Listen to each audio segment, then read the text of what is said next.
Hello, welcome to the channel doctor NCERT decoder. तो आज हम पढ़ने वाले हैं चैप्टर 2 बायोलॉजिकल क्लासिफिकेशन और साथ में हम ये भी देखेंगे कि कौन से टॉपिक से कौन से लाइन से एग्ज़ाम के लिए कैसे क्वेश्चंस बन सकते हैं।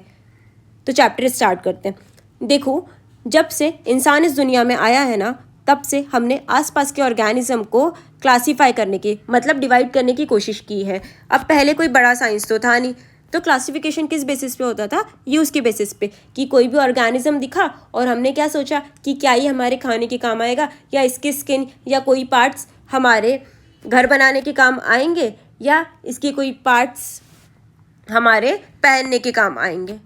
Aristotle was the earliest to attempt a more scientific basis for classification. Aristotle वो फर्स्ट थे जिन्होंने क्लासिफिकेशन साइंटिफिक बेसिस पे किया था। ये इंपॉर्टेंट है कि साइंटिफिक बेसिस पे सबसे पहले क्लासिफिकेशन किसने किया था? तो वो एरिस्टोटल ने किया था। He used simple morphological characters to classify plant into trees, shrubs and herbs. इन्होंने प्लांट्स को सिंपल मॉर्फोलॉजिकल कैरेक्टर्स के बेसिस पे, सिंपल मॉर्फोलॉजिकल कैरेक्टर्स का मतलब होता है जैसे वो बाहर से दिखते हैं, दिखावट की बेसिस पे प्लांट्स को ट्रीज मतलब पेड़, शर्ब्स मतलब झाड़ियाँ और हर्ब्स मतलब छोटे पौधे, इसमें डिवाइड किया था। इन्होंने एनिमल्स को भी दो ग्रुप में डिवाइड किया था, एक जिनके पास रेड ब्लड होता है और एक वो जिनके पास रेड ब्लड नहीं होता। अब इस पे से क्वेश्चन कैसे आ सकते हैं? What was the Aristotle's main criteria for classifying plants? तो क्या था मेन क्राइटेरिया? प्लांट को किस बेसिस पे डिवाइड किया था उन्होंने? मॉर्फोलॉजी के बेसिस पे, बाहर की दिखावट की बेसिस पे। अब समय थोड़ा आगे बढ़ा और लीनियस का टाइम आया। तो लीनियस के टाइम पे चलता था two kingdom classification, kingdom Plantae और किंगडम एनिमेलिया। अब ये दिखने में और समझने में तो आसान था, पर इस सिस्टम में काफ़ी कमियां थी, जैसे कि this system did not distinguish between the eukaryotes and the prokaryotes, unicellular and multicellular organism, photosynthetic and non photosynthetic organism. अब इस सिस्टम में क्या हुआ था ना, प्रोकैरियोट और eukaryote, unicellular organism, multicellular organism, photosynthetic जैसे ग्रीन एल्गी, नॉन फोटोसिंथेटिक जैसे फंगी ऑर्गेनिज्म, इन सबको ना साथ में ही रख दिया था। अब इससे क्या हुआ कि ये जो दो किंगडम क्लासिफिकेशन था ना, वो लंबे समय से चल रहा था, पर वो इनएडिक्वेट निकला, मतलब वो कमज़ोर निकला। अब साइंटिस्ट को समझ में आ गया कि हमें एक परफेक्ट क्लासिफिकेशन चाहिए ना, तो ग्रॉस मॉर्फोलॉजी मतलब केवल बाहर की दिखावट काफ़ी नहीं है, हमें अदर फैक्टर्स भी इंक्लूड करने पड़ेंगे, अदर कैरेक्टरिस्टिक्स भी इंक्लूड करने पड़ेंगे, जैसे कि सेल स्ट्रक्चर, सेल का स्ट्रक्चर कैसा है, nature of wall, cell wall बनी किस चीज़ से है, मोड ऑफ न्यूट्रिशन मतलब वो खाना बनाने का उनका तरीका क्या है, हैबिटेट मतलब वो रहते कहाँ है, मेथड ऑफ रिप्रोडक्शन मतलब रिप्रोड्यूस कैसे करते हैं, इवोल्यूशनरी रिलेशनशिप मतलब उनके पूर्वज क्या है, कौन है, उनका इवोल्यूशन कैसे हुआ है, ये सब भी इंक्लूड करना पड़ेगा अब एक परफेक्ट क्लासिफिकेशन के लिए। अब क्लासिफिकेशन सिस्टम का क्या है ना, वो टाइम के साथ उसमें काफ़ी चेंजेस आए, पर क्या ना एक बात थी कि जो प्लांट किंगडम और एनिमल किंगडम था ना, वो तब से लेके आज तक कांस्टेंट है। बस क्या बदला है कि उसके अंदर कौन से ऑर्गेनिज्म आएंगे और कौन से नहीं आएंगे। अब इस पे क्वेश्चन कैसे बन सकता है कि two kingdom system failed because it did not separate. इनने किस किस को सेपरेट नहीं किया था? इन्होंने यूकैरियोट्स और प्रोकैरियोट्स को भी सेपरेट नहीं किया, मल्टी सेलुलर यूनिसेल्युलर को भी सेपरेट नहीं किया, फोटोसिंथेटिक और नॉन फोटोसिंथेटिक को भी सेपरेट नहीं किया, इन्होंने सबको ही साथ में रख दिया। अब आ गया 5 किंगडम क्लासिफिकेशन। 5 किंगडम में क्या आता है? मोनेरा, प्रोटिस्टा, फंगी, प्लांटे और एनिमेलिया। तो मोनेरा था वो प्रोकैरियोट था और प्रोटिस्टा था वो यूकैरियोट था। अब प्रोकैरियोट क्या होता है? प्रोकैरियोट वो ऑर्गेनिज्म होते हैं जो सिंगल सेल के होते हैं, उनके पास कोई वेल डिफाइंड न्यूक्लियस नहीं होता है और ना ही उनके पास कोई मेम्ब्रेन बाउंड ऑर्गेनेलिस होते हैं, वो प्रोकैरियोट होते हैं। अब यूकैरियोट क्या होता है? तो यूकैरियोट ना यूनिसेल्युलर भी हो सकते हैं और मल्टी सेल्युलर भी हो सकते हैं। यूकैरियोट यूनिसेल्युलर भी हो सकते हैं और मल्टी सेल्युलर भी हो सकते हैं। इनके पास वेल डिफाइंड न्यूक्लियस होता है, well defined membrane bound organelles होती है। जो प्रोटिस्टा है वो यूनिसेल्युलर है और बाकी के फंगी, प्लांटे और एनिमेलिया ये मल्टी सेल्युलर है, और मोनेरा है वो प्रोकैरियोट है। अब सेकेंड पॉइंट देखते हैं, सेल वॉल। तो मोनेरा की जो सेल वॉल होती है वो नॉन सेल्यूलोसिक होती है, मतलब वो उनकी जो सेल वॉल होती है वो प्लांट्स की तरह सेल्यूलोस की बनी नहीं होती है, वो पॉलीसेक्राइड और अमीनो एसिड से बनी होती है। प्रोटिस्टा का क्या है? किसी में होती है, किसी में नहीं होती है। फंगी का क्या है? प्रेजेंट विथ काइटिन, इसके सेल वॉल क्या काइटिन की होती है। ये इंपॉर्टेंट है कि जो फंगी होती है उसकी सेल वॉल काइटिन की होती है, और प्लांट्स में काय की होती है, सेल्यूलोज की बनी होती है, और एनिमेलिया में एब्सेंट होती है। और न्यूक्लियर मेम्ब्रेन की क्या है, न्यूक्लियर मेम्ब्रेन का है कि जैसे मोनेरा में तो वेल डिफाइंड न्यूक्लियस ही नहीं था, तो न्यूक्लियर मेम्ब्रेन की होगी, और बाकी सब में वेल डिफाइंड न्यूक्लियस था तो उसमें न्यूक्लियर मेम्ब्रेन प्रेजेंट होगी। अब बॉडी ऑर्गेनाइजेशन, तो बॉडी ऑर्गेनाइजेशन का क्या है ना कि जैसे जैसे अपना किंगडम एडवांस हुआ, बॉडी ऑर्गेनाइजेशन भी एडवांस हुआ। जैसे मोनेरा और प्रोटिस्टा सेल्यूलर थे, सिंगल सेल के लेवल पे, पर जब फंगी आया तो फंगी मल्टी सेल्यूलर है, तो अब टिश्यू डेवलप हुए फंगी में। और प्लांट्स में थोड़े और एडवांसमेंट हुई, जैसे टिश्यू से ऑर्गन बना, और एनिमेलिया तो सबसे एडवांस था, टिश्यू बना, ऑर्गन बना, और ऑर्गन सिस्टम बन गया। अब मोड ऑफ न्यूट्रिशन, तो मोड ऑफ न्यूट्रिशन का क्या है, जो मोनेरा है वो ऑटोट्रॉफिक है, मतलब अब अपना खाना खुद भी बना सकते हैं, और हेट्रोट्रॉफिक मतलब खाने के लिए किसी और पे भी डिपेंड हो सकते हैं। सेप्रोफाइटिक क्या होता है, सेप्रोफाइटिक का ये मतलब होता है कि वो जो अपने न्यूट्रिशन के लिए किसी डेड और डिकेइंग मैटर पे डिपेंड हो, वो सेप्रोफाइटिक होते हैं। और पैरासाइटिक का मतलब होता है वो ऑर्गेनिज्म जो अपने न्यूट्रिशन के लिए लिविंग होस्ट पे डिपेंडेंट हो। अब प्रोटिस्टा ऑटोट्रॉफिक मतलब अपना खाना खुद भी बना सकते हैं, और हेट्रोट्रॉफिक मतलब किसी और पे भी डिपेंड हो सकते हैं। फंगी जो होती है वो हेट्रोट्रॉपिक होती है। प्लांटी ऑटोट्रॉफिक फोटोसिंथेसिस करते हैं ना प्लांट्स, तो एनिमेलिया हेट्रोट्रॉफिक मतलब ये भी अपने खाने के लिए दूसरों पे डिपेंड होता है। होलोजोइक का मतलब होता है कि कोई भी लिक्विड या सॉलिड पार्टिकल हमने लिया और वो बॉडी के अंदर छोटे छोटे मॉलिक्यूल्स में डिवाइड हो गया, ब्रेक हो गया, उसको होलोजोइक बोलते हैं। सेप्रोफाइटिक का मतलब होता है जो किसी डेड या डिकेइंग मैटर पे अपने न्यूट्रिशन के लिए डिपेंड होता है। ये 5 किंगडम क्लासिफिकेशन किसने दिया था, आर.एच. विटेकर ने। किसने, आर.एच. विटेकर ने। मोनेरा, प्रोटिस्टा, फंगी, प्लांटे और एनिमेलिया। अब ये कौन से क्राइटेरिया के बेसिस पे इन्होंने इन सब 5 किंगडम क्लासिफिकेशन दिया था, ये इंपॉर्टेंट है। कौन कौन से क्राइटेरिया है, एक तो है cell structure, body organisation, mode of nutrition, reproduction and phylogenetic relationship. ये पांचों हमको याद रखने हैं। अब इस पे से क्वेश्चन कैसे बन सकता है कि इन 5 kingdom classification which of the following is not a primary criteria of grouping organism. तो कौन सा, ये पांचों याद रखना है, इसके सिवा जो ऑप्शन होगा वो इसका आंसर होगा। इन 5 kingdom classification which of the following is not a primary criteria of grouping organism. ठीक है, अब थोड़े आगे आए तो 3 डोमेन सिस्टम आया। 3 डोमेन सिस्टम का क्या है कि जो मोनेरा है ना उसको 2 डोमेन में डिवाइड किया। कौन से, आर्की बैक्टीरिया और यू बैक्टीरिया में। मोनेरा था वो अपना प्रोकैरियोट था, तो ये प्रोकैरियोट को 2 में डिवाइड कर दिया, और बाकी सब एक साथ चले गए, सारे के सारे यूकैरियोटिक। इसलिए ये क्या हो गया, अपना 3 डोमेन सिस्टम हो गया। और इसको 6 किंगडम क्लासिफिकेशन भी बोला गया, क्योंकि पहले 5 थे, क्योंकि मोनेरा अकेला था, मोनेरा 2 हो गया, तो ये 6 किंगडम क्लासिफिकेशन हो गया। नेक्स्ट पैराग्राफ देखते हैं। जैसे अर्लीस्ट क्लासिफिकेशन था ना, उसमें काफ़ी सारी गलतियाँ थी। उन्होंने क्या किया था, bacteria, blue green algae, fungi, mosses, ferns, gymnosperm and angiosperm सबको प्लांट किंगडम में रख दिया था। अब क्यों रखा था, क्या कॉमन था इन सब में, था सेल वॉल कॉमन। ये इंपॉर्टेंट है कि ये जो है ना bacteria, blue green algae, fungi, Moses, fern, gymnosperm, angiosperm, इनको प्लांट किंगडम में किस बेसिस पे रखा था, तो इसको रखा था सेल वॉल के बेसिस पे। किसके, सेल वॉल के बेसिस पे। और इन्होंने प्रोकैरियोटिक बैक्टीरिया और ब्लू ग्रीन एल्गी मतलब साइनोबैक्टीरिया को भी ना यूकैरियोट के साथ रख दिया है ना। मतलब इसका क्या मतलब हुआ कि जो सिंगल सेल्ड होते हैं या जो मल्टी सेल होते हैं सबको ही साथ में रख दिया। इन्होंने यूनिसेल्युलर ऑर्गेनिज्म और मल्टी सेल्युलर ऑर्गेनिज्म, जैसे यूनिसेल्युलर में क्या आ गया, क्लेमाइडोमोनास, मल्टी सेल्युलर में क्या हो गया, स्पायरोगारा, इन सबको भी साथ में रख दिया। किसके अंदर रखा, एल्गी के अंदर। इन्होंने हेट्रोट्रॉफिक मतलब जो अपने खाने के लिए दूसरों पर डिपेंडेंट होते हैं, जैसे फंगी, और ऑटोट्रॉपिक जो अपना खाना खुद बनाते हैं, जैसे प्लांट्स, इनको भी साथ में रख दिया। पर इनमें तो और भी डिफरेंस थे, इनके तो इवन सेल वॉल का कंपोजिशन ही अलग था। जैसे फंगी है, हमने ऊपर देखा, फंगी की जो वॉल है वो काइटिन की बनी है, और जो प्लांट की सेल वॉल है वो सेल्यूलोज की बनी है, सेल्यूलोसिक है। अब इतने सारे फैक्टर्स को कंसीडर किया और क्या किया ना, किंगडम, एक फंगी के लिए एक अलग किंगडम ही बना दिया, क्योंकि वह हेट्रोट्रॉपिक है और उसकी सेल वॉल काइटिन से बनी है। तो इन्होंने क्या किया, आर.एच. विटेकर ने उन फंगी को एक अलग किंगडम ही दे दिया। ठीक है, अब इस पैराग्राफ से क्वेश्चन कैसे बन सकता है, which pair of organism shows the mixing of unicellular and multicellular forms in older algae classification. इस क्वेश्चन का क्या मतलब है कि वो कौन सा दो ऑर्गेनिज्म है यूनिसेल्यूलर और मल्टीसेल्यूलर जिसको पुराने क्लासिफिकेशन में एल्गी के अंदर रखा था। तो क्या क्या होगा, यूनिसेल्यूलर और क्लेमाइडोमोनास और मल्टीसेल्यूलर स्पाइरोगायरा। तो इसका आंसर क्या होगा, क्लेमाइडोमोनास और स्पाइरोगायरा।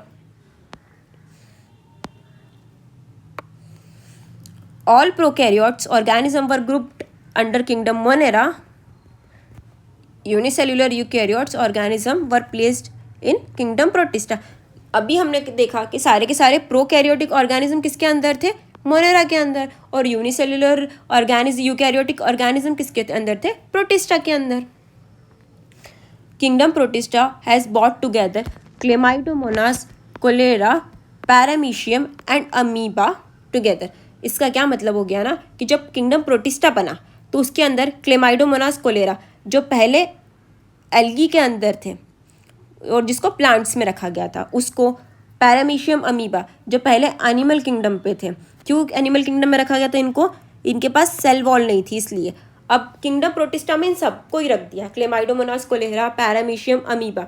किस बेसिस पे रखा कि भाई तुम चलो छोड़ो कि तुम्हारे पास सेल वॉल है कि नहीं है, बट तुम सिंगल सेल हो, इस बेसिस पे यूनिसेल्युलर यूकैरियोटिक ऑर्गेनिज्म हो, इस बेसिस पे इसको प्रोटिस्टा में रख दिया। अब ये चेंजेस क्यों हुए, क्योंकि ये चेंजेस इसलिए होते हैं ना क्योंकि क्लासिफिकेशन का क्राइटेरिया है वो टाइम के साथ चेंज हो रहा है। क्या हो रहा है, टाइम के साथ चेंज हो रहा है और ये फ्यूचर में भी चेंज होता रहेगा। इसीलिए अब जो 5 किंगडम क्लासिफिकेशन आ गया था ना, जो मॉडर्न क्लासिफिकेशन है, उसमें केवल मॉर्फोलॉजी, फिजियोलॉजी, रिप्रोडक्टिव सिमिलैरिटीज़ नहीं देखिए, बट फाइलोजेनेटिक का क्या मतलब होता है, जो इवोल्यूशनरी रिलेशनशिप होता है, मतलब उसके पूर्वज कैसे थे, उसका इवोल्यूशन कैसे हुआ था, ये भी देखा था। अब इस पे क्वेश्चन कैसे आ सकते हैं, according to 5 kingdom classification Chlamydomonas and Chlorella are placed in which kingdom. तो 5 किंगडम क्लासिफिकेशन के बेसिस पे इसको किस में रखा था, क्लेमाइडोमोनास और कोलेरा को प्रोटिस्टा में रखा था, ये है ना। और क्वेश्चन कैसे बन सकता है, the modern classification system try to evolve a system which is phylogenetic. What does this phylogenetic means, तो फाइलोजेनिक का क्या मतलब होता है, फाइलोजेनिक का मतलब होता है based on evolutionary relationship, based on evolutionary relationship, ये भी इंपॉर्टेंट है।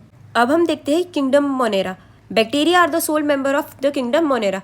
बैक्टीरिया ना किंगडम मोनेरा का मेन और अकेला मेंबर है, ये हर जगह रहते हैं। अगर हमने कहीं से एक मुट्ठी मिट्टी उठा ली ना तो उसमें भी हंड्रेड्स ऑफ बैक्टीरिया रहेंगे।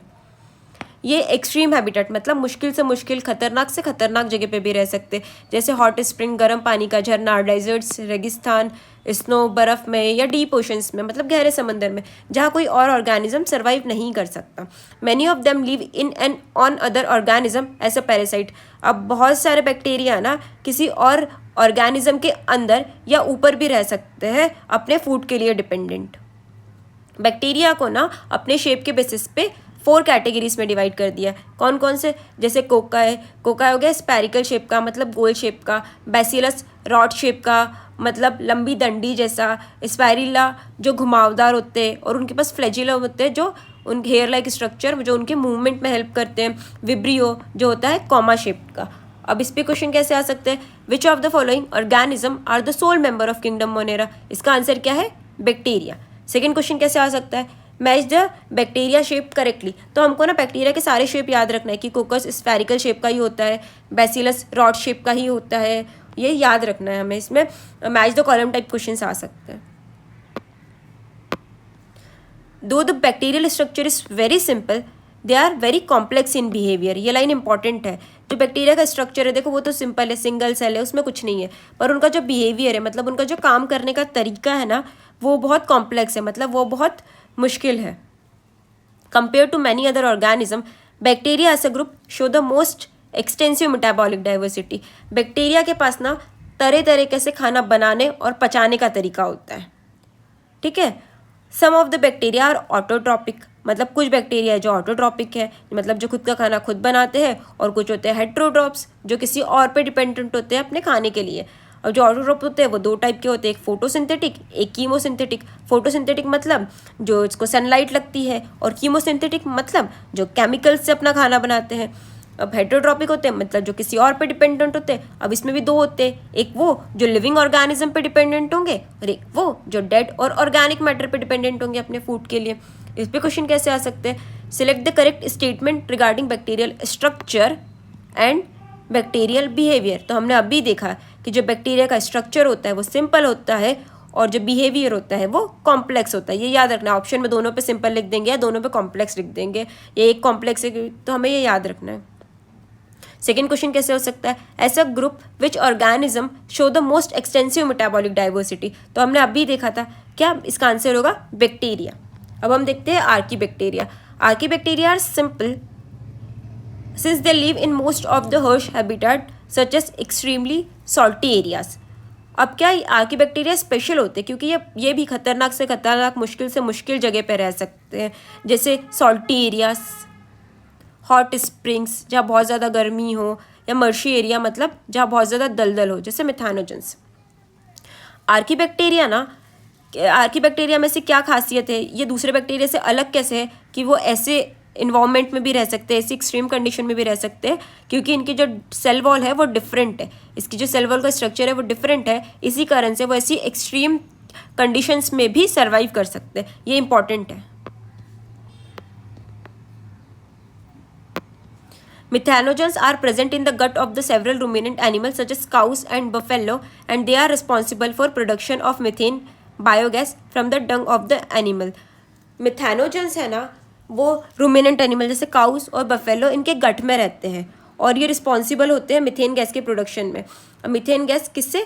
From the Dang of the animals, मतलब गाय के जो गोबर होता है, भैंस का जो गोबर होता है, उससे मिथेन गैस बनती है। उसके लिए कौन रिस्पॉन्सिबल होता है? मिथेनोजेंस।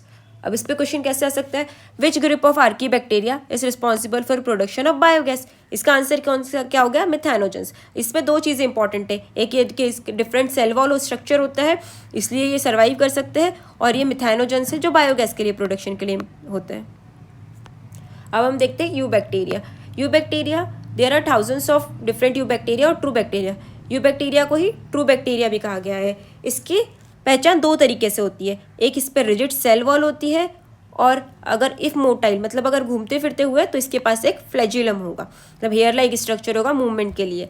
अब इसको दो इसमें डिवाइड किया यू बैक्टीरिया को, एक हो गया मान लो फोटोसिंथेटिक ऑटोट्रॉप और एक कीमोसिंथेटिक ऑटोट्रॉप। तो फोटोसिंथेटिक ऑटोट्रॉप पे तो मतलब इसको सनलाइट लगेगी, है ना। इसका एग्जाम्पल क्या है अपना? साइनोबैक्टीरिया। अब साइनोबैक्टीरिया को अगर फोटोसिंथेटिक ऑटोट्रॉप मतलब फोटोसिंथेसिस करना है तो इसके पास कोई पिगमेंट होना चाहिए प्लांट्स की तरह, तो इसके पास कौन सा पिगमेंट है? Chlorophyll A. ये इंपॉर्टेंट है कि क्लोरोफिल ए है साइनोबैक्टीरिया के पास। जो साइनोबैक्टीरिया होते हैं वो यूनिसेल्युलर होते हैं, सिंगल सेल के होते हैं, कॉलोनियल होते हैं मतलब गुच्छे में रहते हैं, और फिलामेंटस होते हैं मतलब एक चोटी की तरह होते हैं। ये फ्रेश वाटर में भी रह सकते हैं, मरीन मतलब समुद्र में भी रह सकते हैं और ज़मीन में भी रह सकते हैं। इनकी जो कॉलोनीज होती है वो उससे ढकी हुई होती है, मतलब एक जेल लाइक स्ट्रक्चर से कवर होती है जिसको म्यूसिलेनिजिनस शीट और जिलेटिनस शीट भी कहते हैं। क्या? म्यूसिलेनिजिनस शीट और जिलेटिनस शीट भी कह सकते हैं। पॉल्यूटेड वाटर में ना ये बहुत जल्दी ग्रो करती है, जैसे हमने देखा है पानी के ऊपर जमी एक लेयर होती है, ये पॉल्यूटेड वाटर में भी ग्रो करती है जिसे ब्लूम कहते हैं। Some of this organism can fix atmospheric nitrogen in specialised cell called heterotrophs. कुछ यू बैक्टीरिया ना एटमॉस्फेरिक नाइट्रोजन को भी फिक्स करते हैं। कैसे फिक्स करते हैं? उनके पास स्पेशलाइज्ड सेल होती है जिसे हेट्रोसाइट्स कहते हैं। अब कौन कौन से बैक्टीरिया होंगे यू बैक्टीरिया जिनके पास हेट्रोसाइट्स होते हैं? उसकी एग्जाम्पल है नॉस्टॉक और एनाबीना। ये इंपॉर्टेंट है, नॉस्टॉक और एनाबीना। अब हम देखते हैं कीमोसिंथेटिक ऑटोट्रॉप्स। अब इसको तो केमिकल चाहिए खाना बनाने के लिए, तो ये क्या करते हैं? जो इनऑर्गेनिक सब्सटेंस होते हैं जैसे कि नाइट्रेट, नाइट्राइट्स, अमोनिया, इसको क्या करते हैं? ऑक्सीडाइज करते हैं, इसको ब्रेक डाउन करते हैं। ब्रेक डाउन करने के बाद जो एनर्जी प्रोड्यूस होती है ना, उस एनर्जी की मदद से ये अपने लिए एटीपी प्रोड्यूस करते हैं। ठीक है। They play a great role in recycling nutrients like nitrogen, phosphorus, iron and sulphur. ये लाइन भी याद रखनी है कि कीमोसिंथेटिक ऑटोट्रॉप्स न्यूट्रिएंट्स को रिसाइकल करने में भी बहुत बड़ा रोल होता है उनका। इस पे क्वेश्चन कैसे आ सकता है? Cyanobacteria possess which chlorophyll pigment similar to green plants. तो कौन सा क्लोरोफिल पिगमेंट था? Chlorophyll A. और second question, heterocytes cells which are capable of fixing atmospheric nitrogen are found in which organism, कौन से ऑर्गेनिज्म में थे, अपने नॉस्टॉक और एनाबीना में। अब देखते हैं heterotrophic bacteria. Heterotrophic bacteria most abundant होते हैं नेचर में और इनकी मेजोरिटी आर इम्पॉर्टेंट डिकम्पोजर्स का मतलब होता है सड़ाना या गलाना। अब देखो हेट्रोट्रॉफिक बैक्टीरिया कुछ अच्छे भी होते हैं, कुछ हमारे फ़ायदे के भी काम आते हैं और कुछ नुकसान भी करते हैं। जैसे फ़ायदे में क्या हो गया, जो जो अपने मिल्क से कर्ड बनाता है या कुछ एंटीबायोटिक बनाने में हेल्प करते हैं, और कुछ जो प्लांट्स होते हैं जैसे लेग्यूम्स का मतलब होता है जो जैसे फली मटर हो गया, ये इसकी जो रूट्स होती है ना इनकी प्लांट्स में, उसमें नाइट्रोजन फिक्स करने का भी काम करते हैं। अब ये तो अच्छे काम हो गए। अब जो बुरे काम होते हैं जैसे ये ह्यूमन बींग को डैमेज करते हैं, उनकी जो क्रॉप्स होती है मतलब जो फसल होती है उसको डैमेज करते हैं। एनिमल्स होते हैं, पेट्स होते हैं, उनके अंदर भी कई डिसीज़ कॉज करती है, जैसे cholera, typhoid, tetanus, citrus canker. ये जो बीमारियाँ होती है ना ये भी बैक्टीरिया से ही होती है। Bacteria reproduce mainly by fission का मतलब होता है एक सेल से दो सेल बनना। Sometimes under unfavourable conditions they produce in spores, मतलब जब कुछ मुश्किल कंडीशन होती है ना, मुश्किल कंडीशन, उसमें ये स्पोर प्रोड्यूस करते हैं। They also reproduce by sexual reproduction by adopting a primitive type of DNA transfer from one bacteria to other. इसका मतलब है कि ये कोई सच में सेक्शुअल रिप्रोडक्शन नहीं करते। ये क्या करते हैं, बस एक बैक्टीरिया को दूसरे बैक्टीरिया, एक बैक्टीरिया से जेनेटिक मटेरियल जो होता है डीएनए होता है वो दूसरे बैक्टीरिया में ट्रांसफ़र करते हैं। इस पे क्वेश्चन कैसे आ सकते हैं, which bacteria play a great role in recycling nutrients like nitrogen, phosphorus, iron, sulphur. तो इसका आंसर क्या हो गया, chemosynthetic autotroph. Second question, cholera, typhoid, tetanus, citrus canker are well known disease caused by, इसका आंसर हो गया eubacteria. How do chemosynthetic autotrophic bacteria obtain energy for their ATP production. तो ये कैसे एनर्जी एटीपी प्रोडक्शन के लिए obtain करते हैं, बाय ऑक्सीडाइज, मतलब ये इनऑर्गेनिक सब्सटेंस को ऑक्सीडाइज करते हैं, ब्रेक डाउन करते हैं, तभी इनको एनर्जी मिलती है। अब हम देखते हैं mycoplasma. The mycoplasma are organism that completely lack a cell wall. They are smallest living cells known and can survive without oxygen. Many mycoplasma are pathogenic in animals and plants. ये तो पूरा paragraph important है, ये 4 line. Mycoplasma है ना, उनके पास कोई cell wall नहीं होती है, ये सबसे स्मॉलेस्ट लिविंग सेल है जो सर्वाइव करते हैं बिना ऑक्सीजन के। माइकोप्लाज्मा प्लांट्स और एनिमल्स दोनों में डिसीज कॉज करते हैं। इस पर क्वेश्चन कैसे आ सकता है, which of the following organism are known as the smallest living cell and survive without oxygen. इसका आंसर क्या हो गया, माइकोप्लाज्मा। नेक्स्ट है kingdom Protista. All single cells eukaryotes are placed under Protista. जैसे हमने पहले भी देखे थे कि सारे के सारे यूनिसेल्युलर यूकैरियोट्स है, उन्हें किंगडम प्रोटिस्टा में रखा था। अब यूकैरियोट्स क्या होते हैं, जिसके पास वेल डिफाइंड न्यूक्लियस होता है और मेम्ब्रेन बाउंड ऑर्गेनेल्स होते हैं, but the boundaries of this kingdom are not well defined. What may be a photosynthetic Protista to one biologist may be a plant to another. इसका मतलब है कि जो किंगडम प्रोटिस्टा है उसकी कोई वेल सेटल्ड बाउंड्री नहीं है। अगर कोई ऑर्गेनिज्म किसी को फोटोसिंथेटिक प्रोटिस्टा लग सकता है तो दूसरे बायोलॉजिस्ट को प्लांट भी दिख सकता है। अब हम क्या आगे कौन कौन से प्रोटिस्टा है बुक में, chrysophytes, dinoflagellates, euglenoids, slime moulds and protozoans. Member of the Protista are primarily aquatic, मतलब जो प्रोटिस्टा के मेंबर है वो ज़्यादा तो एक्वेटिक हैबिटेट में रहते हैं, मतलब ज़्यादा तो पानी में ही रहते हैं। This kingdom forms a link with the other dealing with plants, animals and fungi. ये जो किंगडम प्रोटिस्टा है उसका दूसरे किंगडम से भी कनेक्शन या लिंक है। Somehow flagella and cilia. अब मूवमेंट के लिए किसी के पास फ्लैजिला है या किसी के पास सीलिया है। प्रोटिस्टा एसेक्सुअली भी रिप्रोड्यूस कर सकता है और सेक्सुअली भी। अगर सेक्सुअली करता है तो सेल्फ फ्यूजन या जाइगोट फॉर्मेशन से करेगा। अब नेक्स्ट देखते हैं हम chrysophytes. This group includes diatoms and golden algae desmids. ये फ्रेश वाटर में भी रहते हैं और मरीन इन्वायरमेंट में रहते हैं। ये इसमें क्या होता है, क्राइसोफाइट्स में डायटम्स और गोल्डन एल्गी जो फ्रेश वाटर में भी रह सकते हैं और मरीन इन्वायरमेंट में भी रह सकते हैं। They are microscopic and floats passively in water currents. Plankton, तो प्लैंकटन का क्या मतलब है कि ये इतने छोटे हैं, मतलब ये केवल माइक्रोस्कोपिक इनका स्ट्रक्चर होता है और ये पानी के बहाव के साथ ही फ्लो करते रहते हैं, इसीलिए इसको प्लैंकटन बोला गया है। Most of them are photosynthetic, मतलब जो क्राइसोफाइट्स होते हैं ना वो मोस्टली फोटोसिंथेटिक ही होते हैं। In diatoms, the cell wall form two thin layers shells which fit together as in soap box. मतलब इसका क्या है कि जो सेल वॉल होती है ना वैसे 2 लेयर की होती है और वो सोप बॉक्स की यूज़ किया है। जैसे सोप का बॉक्स हो गया और उसका जो ढक्कन होता है वो उसको कैसे कवर कर लेता है, पूरा ओवरलैप कर लेता है, वैसे ही एक लेयर दूसरे को ओवरलैप कर देती है। जो सेल वॉल होती है वो सिलिका से एम्बेडेड होती है, मतलब उसमें सिलिका होता है, उसके कारण उसको कोई डिस्ट्रॉय नहीं कर सकता, मतलब वो इनडिस्ट्रक्टेबल होता है। अब क्या, जैसे सेल वॉल को कोई डिस्ट्रॉय नहीं कर सकता तो जो डायटम्स होता है अगर उसका लिविंग पार्ट भले ही मर जाए पर जो सेल वॉल होती है वो सालों तक अक्यूमुलेट होती रहती है और जो अक्यूमुलेट होकर जो जमा हुआ है उसी को डायटमेशियस अर्थ बोला है। अब देखो जैसे सिलिका है तो वो जैसे दरदरी है, रेती जैसी है, तो इसका यूज़ कैसे कर सकते हैं, पॉलिशिंग में, filtration of oils and सायरप्स।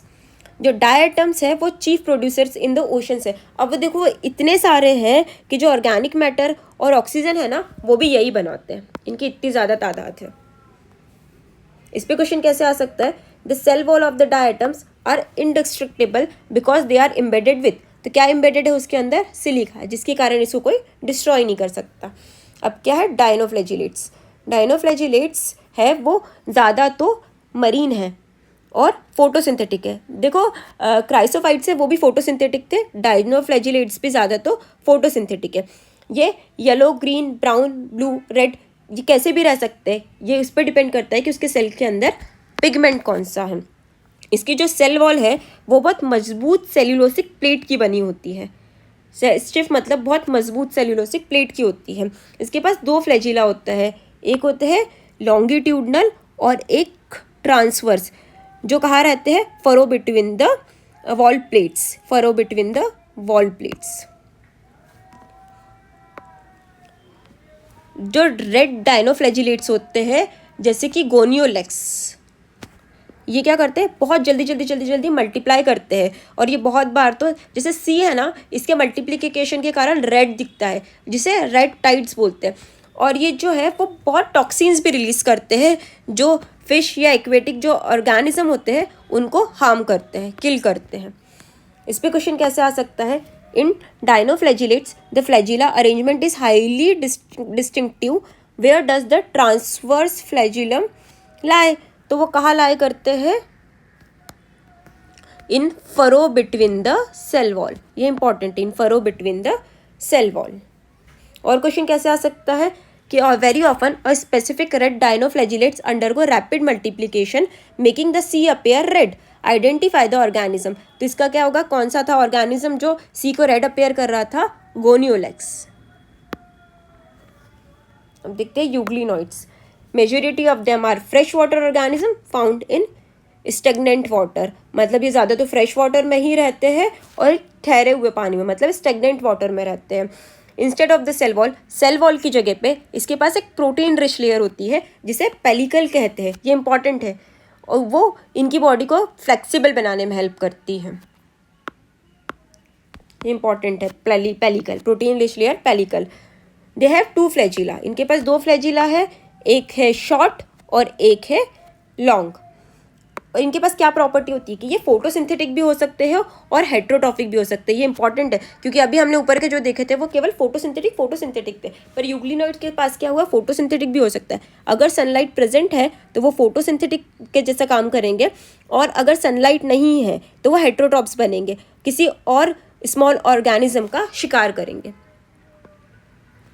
The pigment of the euglenoids are identical to those present in higher plants. इसका क्या मतलब है कि यूग्लिनोइड्स के पास फोटोसिंथेसिस के लिए जो पिगमेंट है ना वो आइडेंटिकल होता है हायर प्लांट्स की तरह। यूग्लिनोइड्स का एग्जांपल क्या है, यूग्लिना, ये भी इंपॉर्टेंट है। इसमें ये भी इंपॉर्टेंट है कि यूग्लिनोइड्स ही है जो मिक्स मतलब जिसमें फोटोसिंथेटिक भी होता है और जो हेट्रोट्रॉफिक भी होता है। बाकी के दोनों ऊपर के क्या थे, फोटोसिंथेटिक थे। इस पे क्वेश्चन कैसे आ सकता है, यूग्लिनोइड have a protein rich layer that makes their body highly flexible, तो उस लेयर को क्या बोलते हैं, उस लेयर को बोलते हैं पेलिकल। अब देखते हैं स्लाइम माउथ्स, ये सेप्रोफाइटिक होते हैं, मतलब ये डेड एंड डिकेइंग मैटर पे अपने फूड के लिए डिपेंडेंट होते हैं। इनकी जो बॉडी होती है वो जैसे डिकेइंग ट्विक्स मतलब जो सड़ी हुई लकड़ियाँ होती है या पत्ते होते हैं ना उसके साथ साथ मूव करती है और उनका जो ऑर्गेनिक मैटर है ना उसे निगलती है, उसको इनगल्फ करती है। और अंडर सुटेबल कंडीशन, मतलब अगर सब कुछ कंडीशन नॉर्मल है तो ये सब इकट्ठा होकर ना एग्रीगेशन मतलब इकट्ठा होकर प्लाज्मोडियम फॉर्म करती है जो फिट्स तक ग्रो हो सकते हैं, मतलब जो अच्छे खासे ग्रो हो सकते हैं। और अगर अनफेवरेबल कंडीशन हुई, मतलब कंडीशन अच्छी नहीं हुई, तो ये जो प्लाज्मोडियम इकट्ठा हुए थे ना वो बिखर जाते हैं, डिफ्रेंशिएट होते हैं और फ्रूटिंग बॉडी फॉर्म करते हैं, जिसके टिप पे क्या होते हैं, स्पोर। अब देखो स्पोर क्यों अंडर अनफेवरेबल कंडीशन में स्पोर ही क्यों फॉर्म कर रहे हैं। अब स्पोर्स के पास ऐसा क्या है जो उसको इसे एक्सट्रीम कंडीशन में भी इतने साल तक रहने देते, तो इसके पास होती है ट्रू वॉल। इसके कारण ही ये इतने सालों तक किसी अनफेवरेबल कंडीशन पे भी रह सकती है। तो ये इंपॉर्टेंट है कि स्पोर के पास ट्रू वॉल्स होती है। This spores are dispersed by air currents. अब इतने साल तक स्पोर रहते तो है, तो वो इधर उधर डिस्पर्स कैसे होते, इधर उधर फैलते कैसे हैं, एयर के थ्रू। इस पे क्वेश्चन कैसे आ सकते हैं, what happens to the body of the slime moulds during unfavourable condition. तो अनफेवरेबल कंडीशन के टाइम पे क्या होता है, जो प्लाज्मोडियम होता है वो डिफ्रेंशिएट होता है और फ्रूटिंग बॉडी फॉर्म करता है। अब देखते हैं protozoans. All protozoans are heterotrophs and lives as a predator or parasite. तो अब क्या ये हेट्रोट्रॉप्स है, मतलब ये दूसरों पे ही डिपेंडेंट है, या ऐसे प्रेडेटर मतलब या तो दूसरों का शिकार करेंगे या तो ज़िंदगी पर किसी और के ऊपर ही अपने फूड के लिए बैठे रहेंगे। They believe to be a primitive relative of animal. अब ये लाइन इंपॉर्टेंट है कि ये प्रिमिटिव रिलेटिव है, मतलब ये पुराने रिश्तेदार होते हैं किसके, एनिमल्स के। इसको 4 ग्रुप में डिवाइड किया है, amoeboid protozoans, flagellated protozoans, ciliated and sporozoans. अब देखते हैं अमीबॉइड प्रोटोजोन्स। ये ज़्यादा तो फ्रेश वाटर में रहते हैं, सी वाटर में रहते हैं और मॉइस्ट सॉइल में रहते हैं। They move and capture there pray by putting pseudopodia. Pseudo का क्या मतलब होता है, फॉल्स, पोडिया का मतलब होता है फिट। ऐसे इन अमीबा, जैसे अमीबा कैसे होता है कि ये अमीबा होता है पर उसको कोई अगर प्रे करा मतलब उसको कोई शिकार होना होता है तो ये ऐसे अपने नकली हाथ पैर बना लेता है ये, और अपने इसको अपने जो शिकार होता है उसको अंदर ले लेता है। वैसे ही ये भी काम करता है।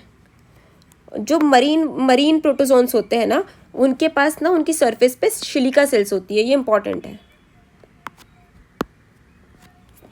Some of them such as Entamoeba are parasite.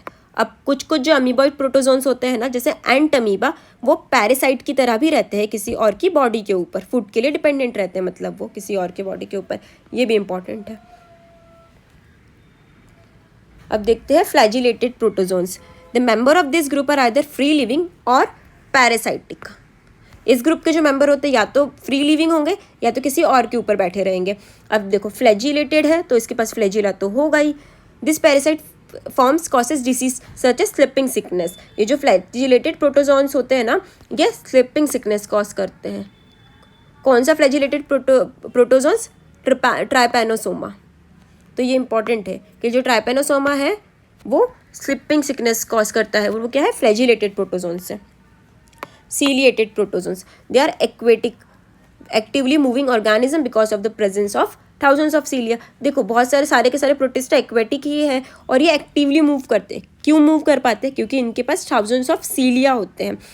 They have a cavity gullets that opens to the outside of the cell wall. इसके पास एक कैविटी होती है, ये जैसे ये कैविटी है इसको गलेट बोलेंगे, इसकी जो ओपनिंग है वो आउटसाइड है, ये इसकी ओपनिंग है। The coordinated movement of rows of cilia causes the water laden with food to be seeped into the gullet। अब इसका क्या मतलब है कि ये कोऑर्डिनेटेड मूवमेंट करते हैं, मतलब ना ऐसे ये साथ में मूवमेंट करते हैं किसी एक डायरेक्शन में। अब उससे क्या होता है, जो पानी फ्लो हो रहा होता है ना उसके साथ साथ इनके जो गलेट होता है मतलब इनकी जो कैविटी होती है उसके अंदर फूड अपने आप आ जाता है। इसका एग्जाम्पल क्या है, पैरामीशियम। अब है sporozoans. This include diverse organism that have an infectious spore-like stage in their life cycle. जो स्पोरोजोन्स होते हैं ना उनकी जो लाइफ साइकिल आती है ना उसमें एक ऐसी स्टेज आती है जिसमें ये इन्फेक्शन कॉज करते हैं, उसको बोलते हैं spore like stage. The most notorious is Plasmodium malaria parasite which causes malaria. अब इसका एग्जाम्पल क्या हो गया, प्लाज्मोडियम जो क्या करता है, मलेरिया कॉज करता है। A disease which has staggering effect on human population, जिसका ह्यूमन पॉपुलेशन पे बहुत ज़्यादा इफेक्ट होता है। अब इस पे क्वेश्चन कैसे आ सकते हैं, amoeboid protozoans living in marine environment different from fresh water due to presence of. अब ये क्यों अलग थे, क्योंकि इनके पास मरीन जो है उनके पास क्या थी, सिलिका शेल्स थी। सेकेंड क्वेश्चन कैसे आ सकता है, the parasite flagellated protozoans Trypanosoma is notorious for causing which of the following disease. तो हमने देखा था अभी कि ट्राइपेनोसोमा कौन सी डिसीज कर रहा था, स्लिपिंग सिकनेस।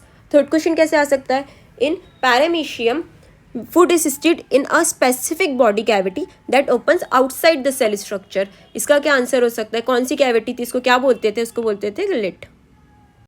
अब नेक्स्ट टॉपिक है किंगडम फंगी। ये बहुत इंपॉर्टेंट है, इसकी हर लाइन से कहीं ना कहीं क्वेश्चन बन सकता है। The fungi constitute a unique kingdom of heterotrophic organism. हमने पहले भी देखा था कि फंगी हेट्रोट्रॉफिक होती है, वो हमेशा अपने फूड के लिए किसी और पे ही डिपेंडेंट होती है।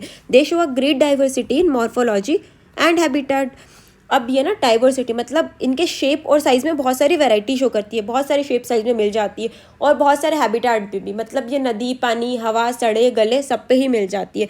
जैसे कि मॉइस्ट ब्रेड, मतलब ये ब्रेड के ऊपर फंगस जो लग जाती है, या सड़े गले जो फ्रूट्स होते हैं उसके ऊपर भी फंगस हमने देखी है। तो common mushroom you eat and toadstool are also fungus. तो ये इंपॉर्टेंट है कि जो मशरूम हम खाते हैं ना वो भी फंगस है। तो इस पे क्वेश्चन कैसे आ सकता है कि इडेबल फंगस कौन सा है, तो उसका आंसर क्या है, मशरूम। अब टोडस्टॉल क्या होता है, ये एक टाइप का मशरूम होता है बट ये पॉइजनस होता है, इसे खा नहीं सकते। White spots seen on mustard leaves are due to parasitic fungus. जो मशरूम का प्लांट होता है ना उस पर एक फंगस पैरासाइट की तरह रहती है, वो उसके लीव्स पे वाइट स्पॉट कॉज करती है, ये भी इंपॉर्टेंट है। Some unicellular fungi yeast are used to make bread and beer. जो ईस्ट होती है हमको पता है कि वो ब्रेड और बियर बनाने के काम आती है, पर इसमें इंपॉर्टेंट पॉइंट क्या है, जैसे अभी तक हमने पढ़ा था कि किंगडम फंगी में सारे के सारे मल्टी सेल्यूलर यूकेरियोट्स आते हैं, पर यहाँ क्या लिखा है, यूनिसेल्युलर फंगी। तो ये एक एक्सेप्शन है और इसको याद रखना है कि ईस्ट एक एक्सेप्शन है, यूनिसेल्युलर फंगी है वो। इस पे क्वेश्चन कैसे आ सकता है, which of the following is an exception to generally multicellular nature of fungi being completely unicellular. इसका आंसर क्या है, ईस्ट। क्या है, yeast. Other fungi causes diseases in plants and animals, that is wheat rust causing Puccinia is an important example.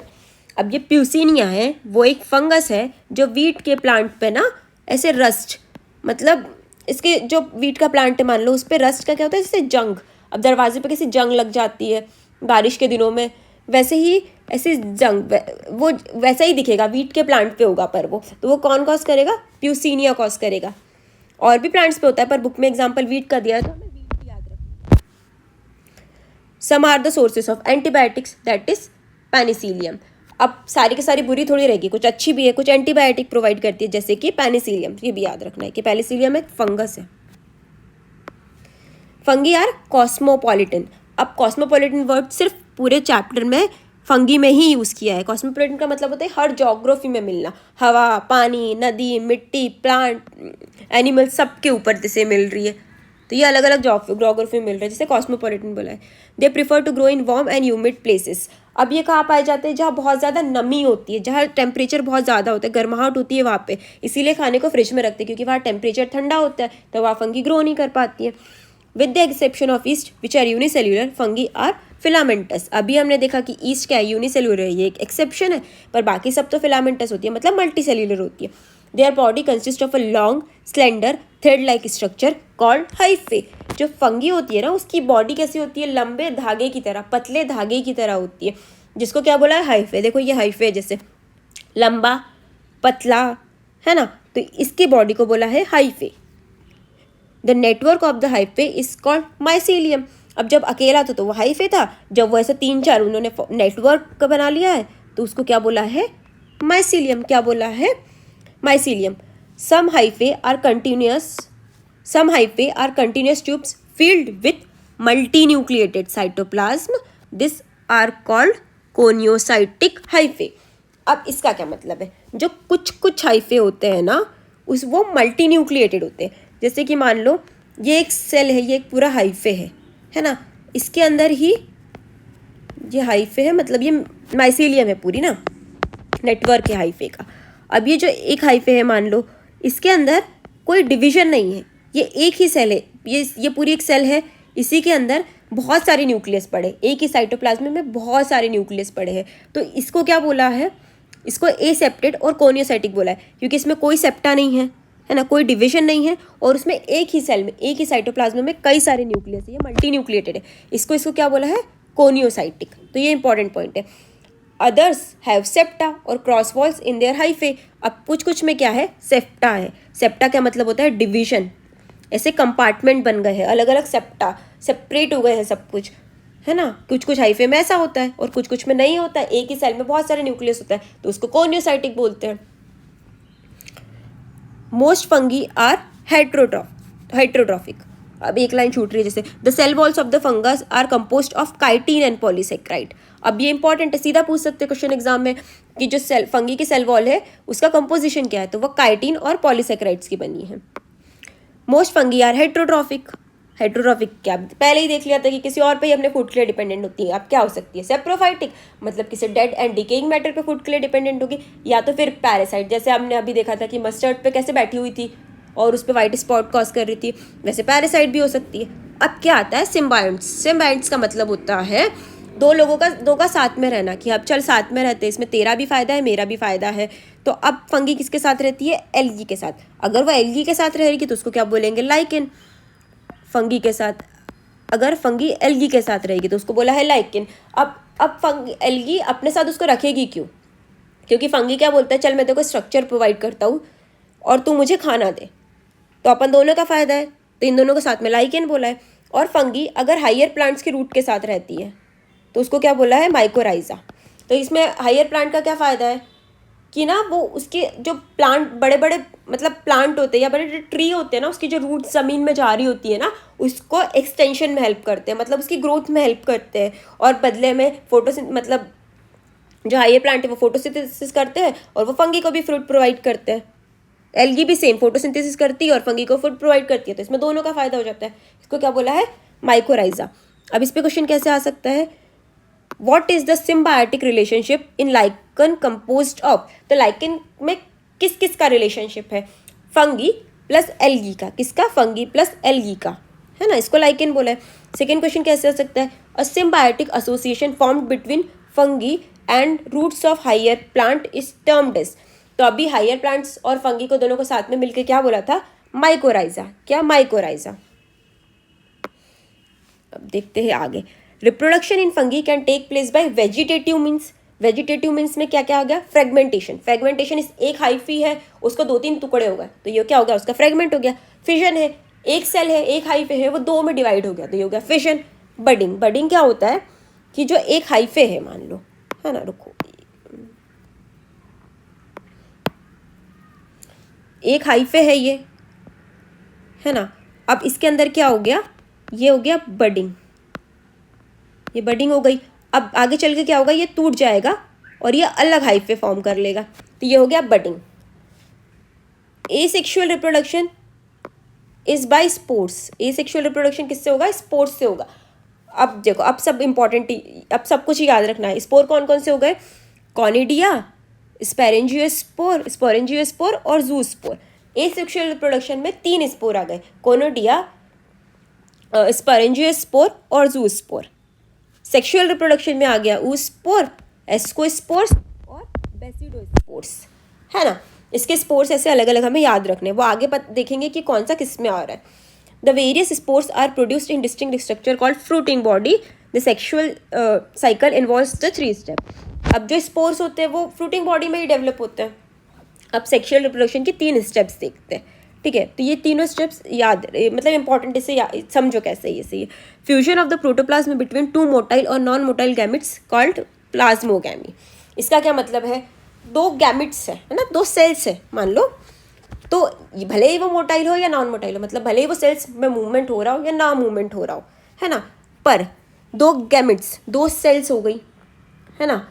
अब इसने क्या किया, fuse हुई, इनका साइटोप्लाज्म एक हो गया, इसको क्या बोला है, प्लाज्मोगैमी।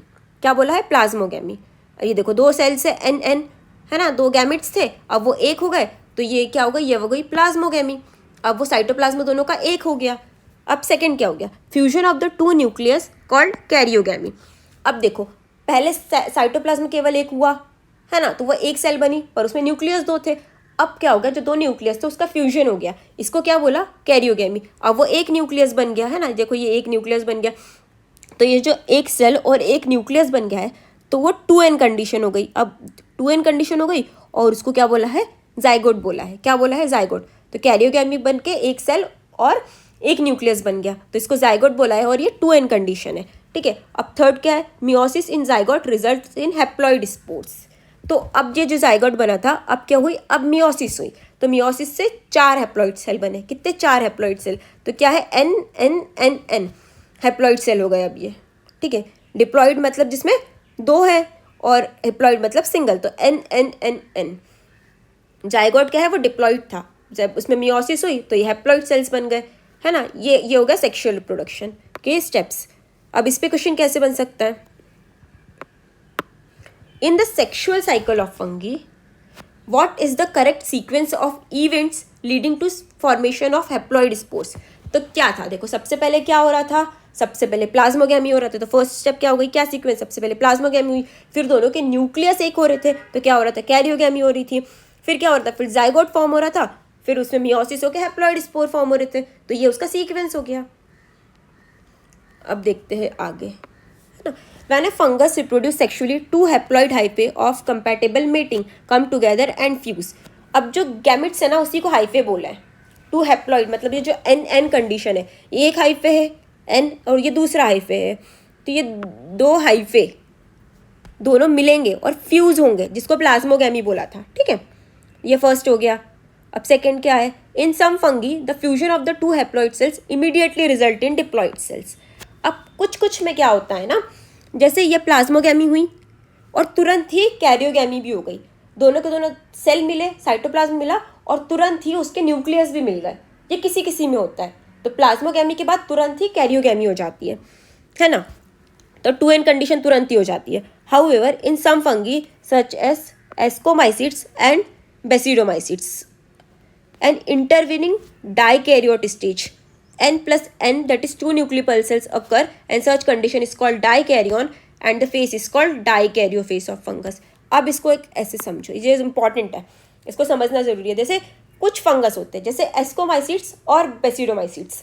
अब इनमें क्या होता है? जैसे प्लाज्मोगैमी तो हो ही रही थी, पर इसमें तुरंत कैरियोगैमी नहीं होती है, इसमें तुरंत उनके न्यूक्लियस नहीं मिल जाते। सबसे पहले क्या हुआ? प्लाज्मोगैमी हुई, 2 सेल्स केवल मिले, है ना, पर उसके अंदर न्यूक्लियस 2 ही रहे। n+n कंडीशन रही, n+n कंडीशन 2 न्यूक्ली पर सेल रही, इसमें तुरंत उन दोनों के न्यूक्लियस नहीं बने। तो ये जो n+n 2 न्यूक्लियस है जो एक सेल में, इस स्टेज को बोला गया, इस कंडीशन को बोला गया है डाइकैरियन और इस फेस को बोला गया है डाइकैरियोफेस ऑफ फंगस। किस किस में हो रहा है? ये है डाइकैरियोफेस, है ना। डाइकैरियोफेस ये है फंगस का, जिसमें एक सेल में 2 न्यूक्लियस है, अभी उनके न्यूक्लियस फ्यूज नहीं हुए हैं, उनमें कैरियोगैमी नहीं हुई है। ठीक है, तो ये इंपॉर्टेंट है।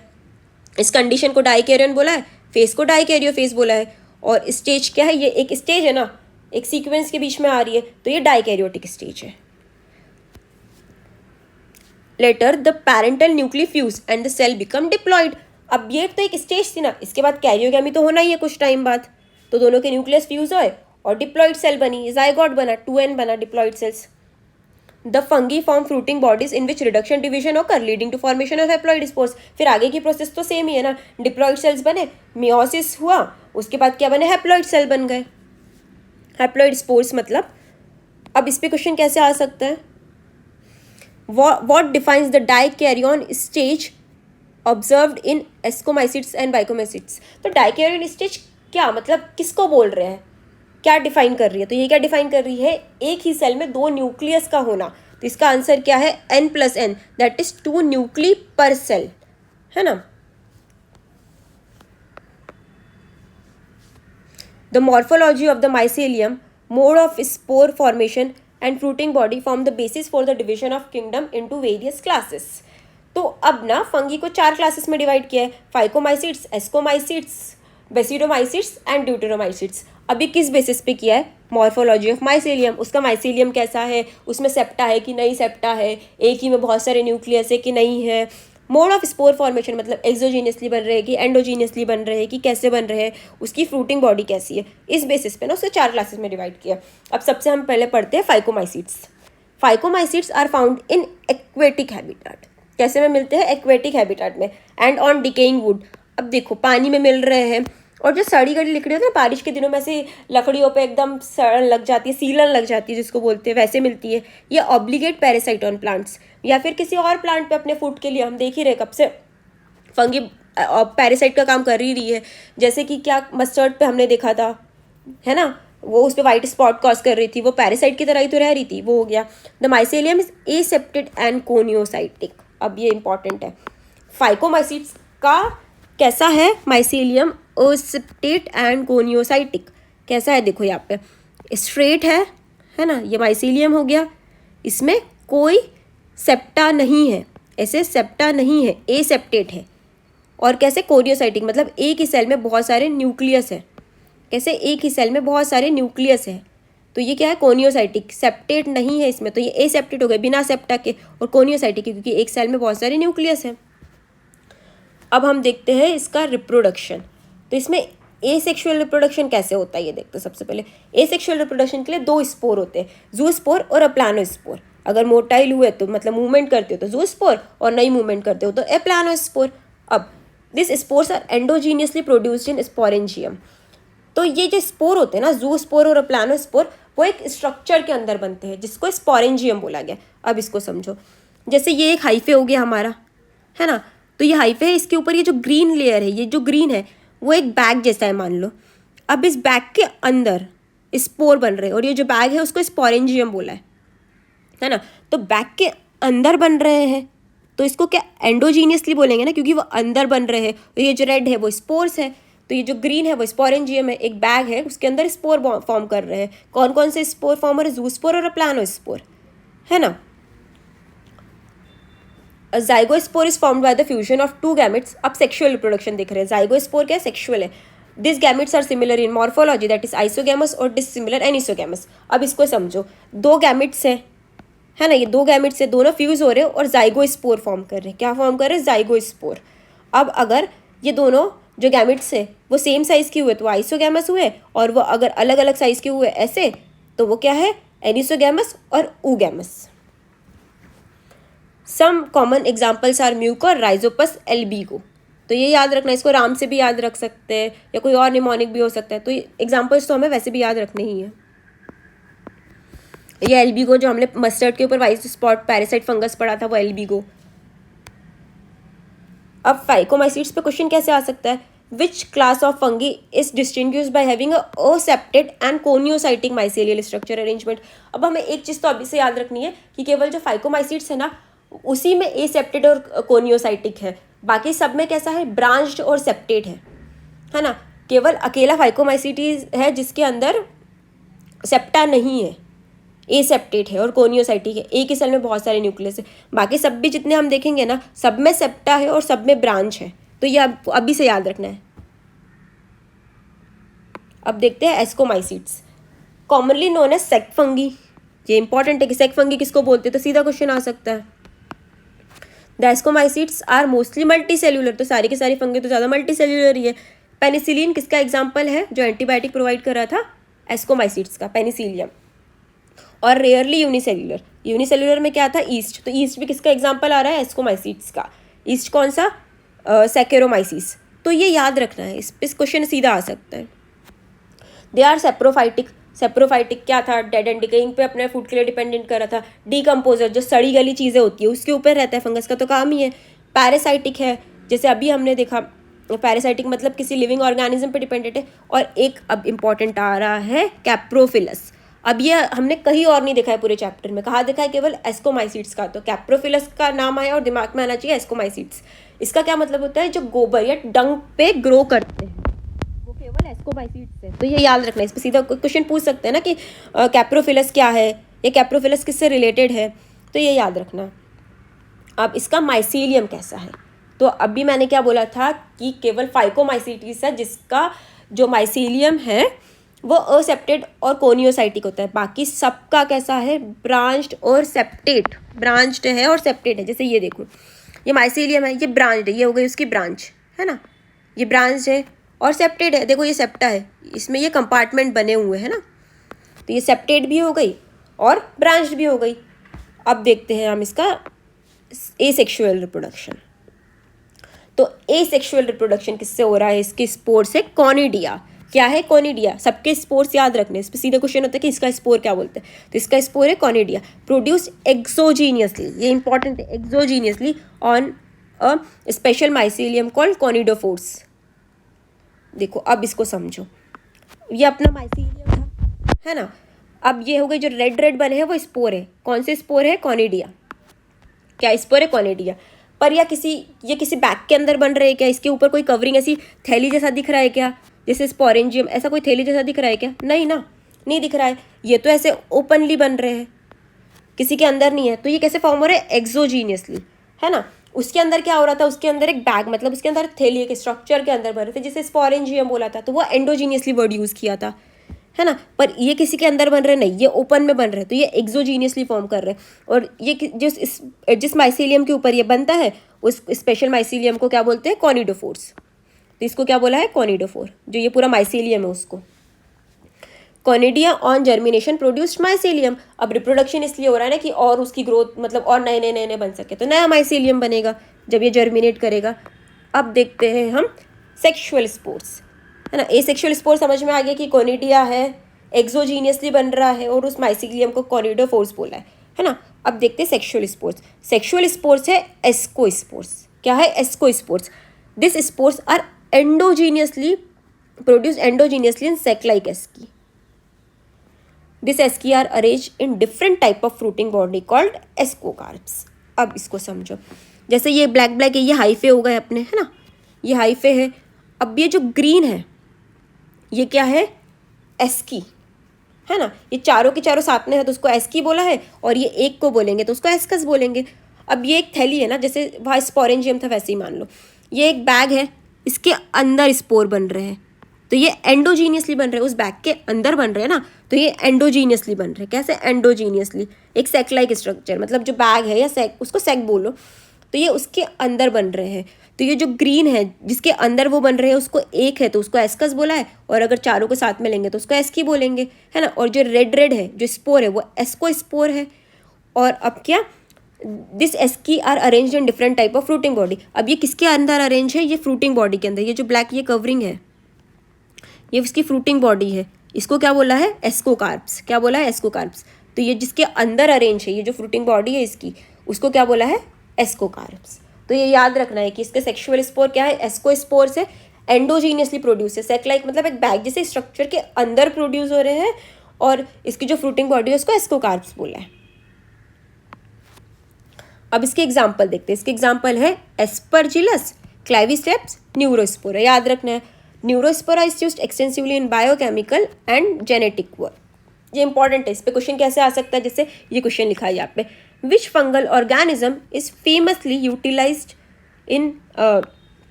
Utilised extensively in biochemical and genetic research. तो इसका आंसर क्या है? न्यूरोस्पोरा, है ना। क्या है? Neurospora. Many members like morels and truffles are edible and consider delicious.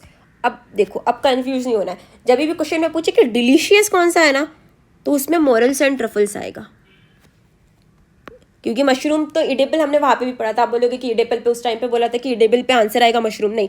अब फिर अगर ये वाले क्वेश्चन पूछेंगे ना, तो इस पर डिलीशियस भी लिखा होगा, तो इसका आंसर होगा मोरल और ट्रफल्स। तो इंपॉर्टेंट है। अब इसका हर एक चीज़ इंपॉर्टेंट है कि सेक्शुअल रिप्रोडक्शन किसको बोलते हैं, स्पेशली माइसीलियम को क्या बोलते हैं, सेक्शुअल का स्पोर कौन सा है, कैसे प्रोड्यूस हो रहा है, तो इसकी हर एक लाइन इंपॉर्टेंट है। अब देखते हैं basidiomycetes. Commonly commonly known forms of basidomycetes are mushrooms, bracket fungi और पफ बॉल्स। जिसके एग्जाम्पल है mushroom, bracket fungi, puff balls. They grow in soil, मिट्टी में, या जहाँ लकड़ियों का ढेर पड़ा रहता है ना उसके ऊपर, ट्री स्टम्प्स पे, और लिविंग बॉडीज इज पैरासाइट। तो पैरासाइट तो रहते ही है। एग्जाम्पल क्या है? Rust and smuts. तो ये याद रखना है इसके एग्जाम्पल्स को। The mycelium is branched and septate. तो क्या है? सबके ब्रांच्ड और सेप्टेड है, केवल किसका नहीं है? फाइकोमाइसीट्स का है, जिसका ब्रांच्ड और सेप्टेड नहीं है। तो ये याद रखना है, क्या है? ब्रांच्ड और सेप्टेड ही है। अब the asexual spores are generally not found. इसमें एसेक्सुअल स्पोर्स नहीं होते हैं। ये इंपॉर्टेंट पॉइंट है कि एसेक्सुअल स्पोर्स किस में नहीं होते हैं? बेसिडोमाइसीट्स में। इस पर क्वेश्चन पूछ सकते हैं। But vegetative reproduction by fragmentation is common. Vegetative reproduction के फ्रेगमेंटेशन क्या, एक हाइफी उसके 2-3 टुकड़े हो गए, है ना, तो ये कॉमन है इसके अंदर। The sex organs are absent but plasmogamy is brought about by fusion of 2 vegetative और somatic cells of different strains और जीनोटाइप। अब इसको समझो, ये बहुत इंपॉर्टेंट है। जैसे इसमें सेक्शुअल रिप्रोडक्शन होता है पर इसके कोई पर्टिकुलर सेक्स ऑर्गन्स नहीं है, ये सोमैटिक सेल्स से होता है। सोमैटिक सेल्स वो जो सेक्स सेल्स नहीं होती है, नॉर्मल सेल्स अपनी, तो ये सोमैटिक सेल्स में होती है। अब क्या है, मान लो मिट्टी के अंदर 2 हाइफे पड़े हुए हैं, वो आपस में कांटेक्ट हुए और उनकी मेटिंग हुई, है ना, तो ये 2 हाइफे है, ये एक हाइफे, ये एक हाइफे, आपस में टच हुए और उसके अंदर प्लाज्मोगेमी हुई। प्लाज्मोगेमी का क्या मतलब था, अब दोनों के साइटोप्लाज्म एक्सचेंज हो चुके हैं, है ना, अब दोनों के साइटोप्लाज्म एक साथ आ चुके हैं, ये हो गया, है ना। अब क्या है, the resultant structure is dikaryotic which ultimately give rise to basidium. अब इसको समझो, अब क्या था, अब हमने पहले क्या पढ़ा था कि बेसिडोमाइसिट्स और एस्कोमाइसिट्स में डाइकैरियोटिक स्टेज आती है ना। तो अब प्लाज्मोगेमी हुई, दोनों के साइटोप्लाज्म एक हुए पर दोनों के न्यूक्लियस अभी तक एक नहीं हुए हैं, दोनों के अंदर अलग अलग 2 न्यूक्लियस पड़े हैं। सेल भले ही एक हो गई पर न्यूक्लियस 2 है, तो इसके अंदर क्या आ गई, डाइकैरियोटिक स्टेज आ गई। क्या, डाइकैरियोटिक स्टेज आ गई। अब उस डाइकैरियोटिक स्टेज का रिजल्ट क्या हुआ, बेसिडियम बना। डाइकैरियोटिक स्ट्रक्चर के बाद बेसिडियम बना, ये हो गया बेसिडियम अपना, है ना, ये बेसिडियम हो गया, 2 न्यूक्लियस पड़े हैं, ठीक है, यहाँ तक आ गया समझ में, बेसिडियम बना। Karyogamy and meiosis take place in basidium producing basidiospores. अब ये जो बेसिडियम था उसके अंदर कैरियोगेमी हुई। कैरियोगेमी का क्या मतलब था, दोनों के न्यूक्लियस एक हुए।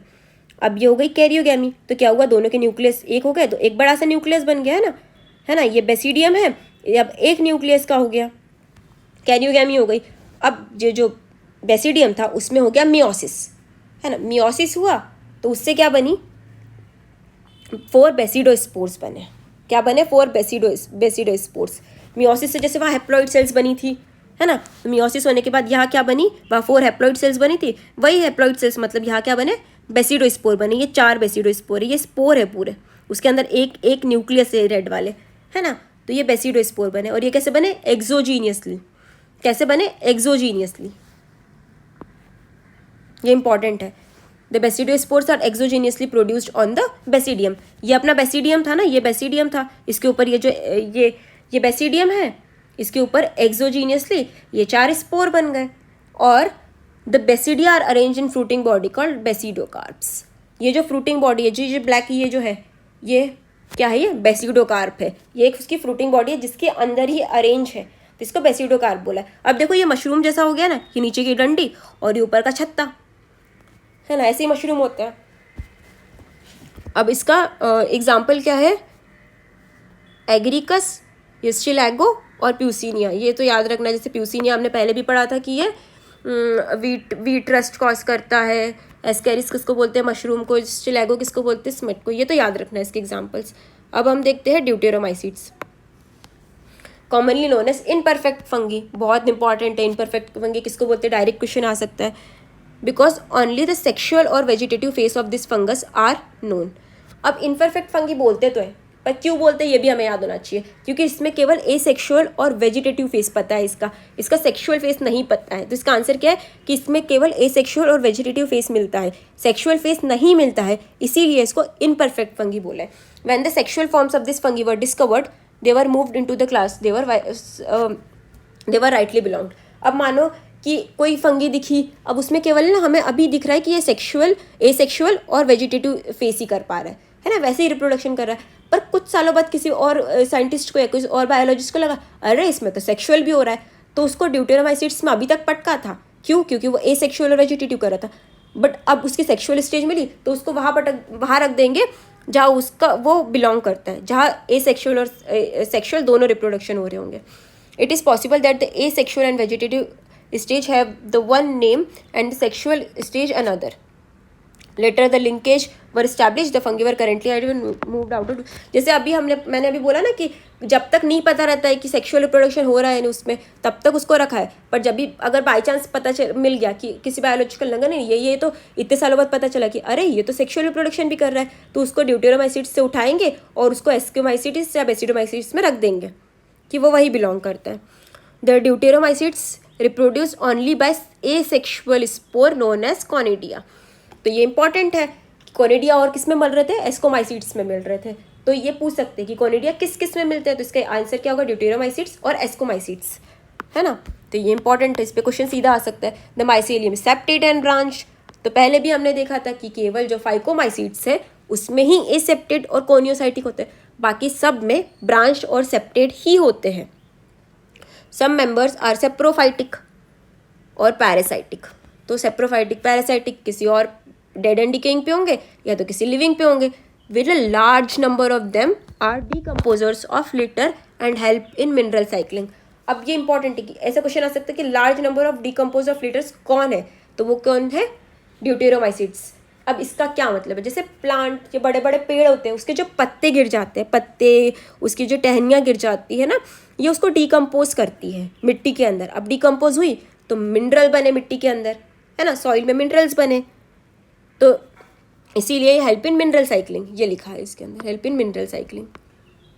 सम examples are Alternaria, Colletotrichum and Trichoderma, तो इसके एग्जाम्पल्स से याद रखना, ये इंपॉर्टेंट है। इस पे क्वेश्चन कैसे आ सकता है, which fungal class is referred as imperfect fungi because their sexual reproduction stage has not been identified. तो क्यों इनपरफेक्ट फंगी बोला था, क्योंकि उसका सेक्शुअल रिप्रोडक्शन नहीं मिला था स्टेज। इसका आंसर क्या होगा, ड्यूटेरोमाइसीट्स। क्वेश्चन तो देखो और भी आ सकता है कि इसके एग्जाम्पल कौन से हैं, इसका माइसीलियम कैसा है, इसको इनपरफेक्ट फंगी क्यों बोलते हैं, या इनपरफेक्ट फंगी किसको बोलते हैं। अब देखते हैं प्लांट किंगडम। तो प्लांट किंगडम की बात हो रही है तो प्लांट्स तो है, प्लांट की बात हो रही है। प्लांट क्या, यूकैरियोटिक है, फोटोसिंथेसिस करते हैं तो क्लोरोफिल तो आएगा ही आएगा। A few member are partially heterotrophic, कुछ मेंबर होते हैं वो पार्शियली हेटरोट्रॉफिक होते हैं, जैसे इंसेक्टिवरस प्लांट्स और पैरासाइट। इंसेक्टिवरस प्लांट का क्या है कि ना वो वहाँ ग्रो करते हैं जहाँ पे सॉइल में ज़्यादा नाइट्रोजन नहीं होती है। अब नाइट्रोजन नहीं होती तो ये क्या करते हैं, इंसेक्ट को ट्रैप करते हैं, उनसे नाइट्रोजन लेते हैं। और पैरासाइट क्या, पैरासाइट जिनके पास क्लोरोफिल पिगमेंट नहीं होता, तो ये इसलिए किसी और पे डिपेंडेंट होते हैं। इंसेक्टिवरस के एग्जाम्पल क्या हो गए, bladder what and Venus fly. ये इंपॉर्टेंट है, इस पर क्वेश्चन आ सकता है। कस्केटा किसका एग्जाम्पल हो गया, पैरासाइट का। जैसे ये क्वेश्चन ही हो गया, विच of the following is partially heterotrophic due two is insectivorous nature, तो इसका क्या आंसर हो गया, ब्लैडर वॉट और वीनस फ्लाई ट्रैप। अब जो प्लांट है वो यूकैरियोटिक स्ट्रक्चर होगा, तो इसके पास प्लांट है तो उसके पास क्लोरोप्लास्ट तो होगा, उसको फोटोसिंथेसिस करनी है। सेल वॉल किससे बनी है, सेल्यूलोज की बनी है। जो प्लांट होते हैं उसमें क्या क्या आता है, एल्गी, ब्रायोफाइट्स, टेरिगोफाइट्स, जिम्नोस्पर्म और एंजियोस्पर्म्स। प्लांट के लाइफ साइकिल में 2 फेसेस होते हैं, एक डिप्लॉइड स्पोरोफाइटिक और एक हैप्लॉइड गैमेटोफाइटिक। वो अल्टरनेट चलते हैं एक के बाद एक। The length of the haploid and diploid phases and whether this phases are free और depend on each other vary among different groups. इसका क्या मतलब है, जो डिप्लॉइड और हैप्लॉइड फेस होगा कि वो कितने देर तक चलेगी, उसकी लेंथ क्या होगी, वो एक दूसरे पे डिपेंड होंगे या नहीं होंगे। ये किस पे डिपेंड करता है कि किस ग्रुप की बात हो रही है, या एल्गी की बात हो रही है, जिम्नोस्पर्म की बात हो रही है कि एंजियोस्पर्म की बात हो रही है, ये वेरी करता है, ये सब में एक जैसा नहीं होता है। इस फिनोमेना को क्या बोला है, अल्टरनेशन ऑफ जनरेशन। ये पॉइंट इंपॉर्टेंट है, alternation of generation. Alternation of generation में किस 2 फेसेस की बात हुई है, ऐसे क्वेश्चन आ सकता है। किंगडम एनिमेलिया, तो किंगडम एनिमेलिया क्या, हेट्रोट्रॉफिक, दूसरे पे डिपेंडेंट, यूकैरियोटिक ऑर्गेनिज्म है, मल्टी सेल्यूलर होता है, इसके पास सेल वॉल नहीं होती है, हमने पहले पढ़ा था। ये डायरेक्टली और इनडायरेक्टली अपने फूड के लिए प्लांट पे डिपेंड होते हैं। They digest their food in an internal cavity and store food reserve as glycogen और फैट। अब क्या, हम फूड इंजेस्ट तो कर लेते हैं, निगल तो लेते हैं, और फिर उसके बाद डाइजेस्ट क्या करते हैं, कैविटी के अंदर करते हैं। और अगर फूड को स्टोर करना है तो ये ग्लाइकोजन और फैट के फॉर्म में करते हैं। Their mode of nutrition is holozoic, ये इंपॉर्टेंट है। होलोजोइक का क्या मतलब है, फूड को इंजेस्ट किया, निगला और उसको कैविटी के अंदर छोटे छोटे मॉलिक्यूल्स में ब्रेक डाउन किया, इसका मतलब होता है होलोजोइक। अब जो एनिमल्स है वो एक ग्रोथ पैटर्न तो शो करते हैं ना, पहले छोटे होते हैं, फिर बड़े होते हैं, फिर एक डेफिनेट मतलब एक स्टेबल शेप और साइज गेन कर लेते हैं। और ये क्या हायर फॉर्म्स होते हैं, उनके पास वेल डेवलप्ड सेंसरी और न्यूरो मोटर मैकेनिज्म होता है। Most of the are capable of locomotion. अब एनिमल से तो ज़्यादा तो एनिमल लोकोमोशन मतलब एक जगह से दूसरे जगह मूवमेंट करते तो दिखते ही है ना। और एनिमल किंगडम में क्या होता है, सेक्सुअल रिप्रोडक्शन होता है बाय कॉपुलेशन। कॉपुलेशन मतलब मिलना मेल एंड फीमेल के। उसके बाद क्या होता है, एम्ब्रियो फॉर्म होता है ना, फॉलोड बाय एम्ब्रियोलॉजिकल डेवलपमेंट। अब ये सारी डिटेल ना हम एनिमल किंगडम और प्लांट किंगडम में पढ़ने ही वाले वापस। अब देखते हैं viruses, viroids, prions and lichens. तो जो आर.एच. व्हिटेकर ने 5 किंगडम क्लासिफिकेशन दिया था ना, उसमें लाइकेंस की बात नहीं हुई थी और दूसरे एसेल्युलर ऑर्गेनिज्म जैसे वायरस, वायरोइड्स, प्रायॉन्स की बात नहीं हुई थी। अब देखो, हम सबको कभी ना कभी कॉमन फ्लू हुआ ही है, तो हमको पता है वायरस हमारी बॉडी पे कैसे इफेक्ट करता है। Viruses did not find a place in classification since they are not considered as living.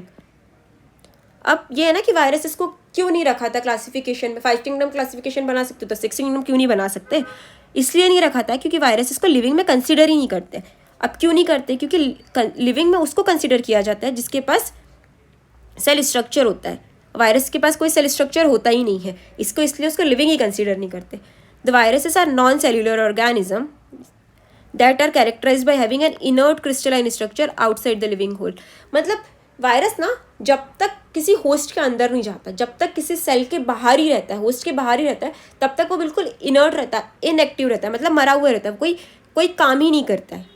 पर जैसे ही वो अंदर गया, उसने एक बार सेल को इन्फेक्ट किया, तो वो उसकी जो सेल होती है ना, उसकी सारी मशीनरी को अपने काबू में ले लेता है और उसकी जो उसका बनना बंद कर देता है। वो अपनी ही कॉपी को बनाने लगता है, अपना ही मतलब खुद को ही रेप्लिकेट करता है, अपनी ही कॉपीज़ बनाने लगता है। मतलब अब खुद को ही ग्रो कर रहा है, वो अपनी ही और कॉपी बना रहा है। और किलिंग द होस्ट मतलब होस्ट को किल कर देता है। जो वायरस है वो विनोम है और पॉइजनस फ्लूइड है। अब इतनी बीमारी वगैरह कॉज करेगा तो जहर ही होगा ना। तो जो डिम्ब्रिति इवानुस्का है ना, उन्होंने क्या किया, उन्होंने देखा कि टोबैको का प्लांट है ना, उसके ऊपर डिसीज़ हो रही है, मोज़ेक डिसीज़ हो रही है। अब ये भी देखा कि जो माइक्रो ऑर्गेनिज्म ये कॉज कर रहा है ना, वो बैक्टीरिया से भी छोटा है, क्योंकि ये जो बैक्टीरिया के लिए फ़िल्टर लगाया था ना, बैक्टीरिया फ्रूट फिल्टर, ये उसको भी पास कर रहा है। तो ये जो ऑर्गेनिज्म है ना, वो बैक्टीरिया से भी छोटा है। ये उन्होंने देखा था। किसने देखा था? डिम्ब्रिति इवानुस्का ने। ये इंपॉर्टेंट है, साइंटिस्ट के नाम सारे याद ही रखने। फिर उसके बाद है M.W. बिजर्निक। इन्होंने क्या किया, जो मोज़ेक डिसीज़ जिस प्लांट में हो रहा था ना, उसका एक्सट्रैक्ट निकाला, उसका थोड़ा सा फ्लूइड निकाला और हेल्दी प्लांट पे डाल दिया। उससे क्या हुआ, जो हेल्दी प्लांट था ना, वो भी इन्फेक्शियस हो गया, उस पर भी डिसीज़ हो गया। तो ये जो फ्लूइड है ना, उसको उन्होंने बोला है कंटाजियम विवम फ्लूइडियम, इन्फेक्शियस लिविंग फ्लूइड, मतलब जो इन्फेक्शन कॉज करता है वो फ्लूइड। फिर आए W.M. स्टैनली। इन्होंने क्या बोला कि वायरसेस ना क्रिस्टलाइन होते हैं, और जो क्रिस्टल होते हैं वो ज़्यादा तो प्रोटीन से बने होते हैं।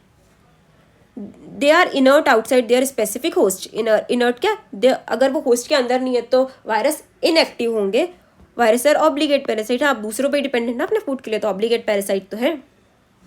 वायरस में प्रोटीन के साथ साथ जेनेटिक मटेरियल भी हो सकता है, या तो RNA होगा या तो DNA होगा। दोनों किसी एक वायरस में नहीं होगा, किसी वायरस में DNA होगा तो किसी में RNA होगा, है ना।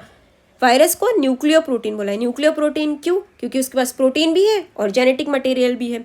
जो प्लांट है उनको कौन से वायरस इफेक्ट करते हैं? वो वायरस उनको इफेक्ट करते हैं जिनके पास सिंगल स्ट्रैंडेड RNA होता है। और एनिमल्स को कौन से वायरस इन्फेक्ट करते हैं? जिनके पास या तो सिंगल और डबल स्ट्रैंडेड RNA होगा या तो डबल स्ट्रैंडेड DNA होगा, है ना। फिर आए बैक्टीरियोफेज। बैक्टीरियोफेज क्या है? वो वायरस जो बैक्टीरिया को इफेक्ट करते हैं। उनके पास कौन सा जेनेटिक मटेरियल होता है? Double stranded DNA। जो वायरस है उसके पास एक प्रोटीन की लेयर है जिसको कैप्सिड बोला है, और वो कैप्सिड है वो बहुत सारे सब यूनिट्स, मतलब बहुत सारे छोटे छोटे छोटे सब यूनिट्स से बनी है, जिसको कैप्सोमर्स बोला है। जैसे ये हो गई कैप्सिड है ये पूरी की पूरी, और जो ये है ये कैप्सोमर है। ये हो गई पूरी कैप्सिड, और ये जो है ये पूरे ये कैप्सोमर है। ये सेकेंड वाला किसका? बैक्टीरियोफेज का एग्जाम्पल है, और ये टोबैको मोज़ेक वायरस का एग्जाम्पल है।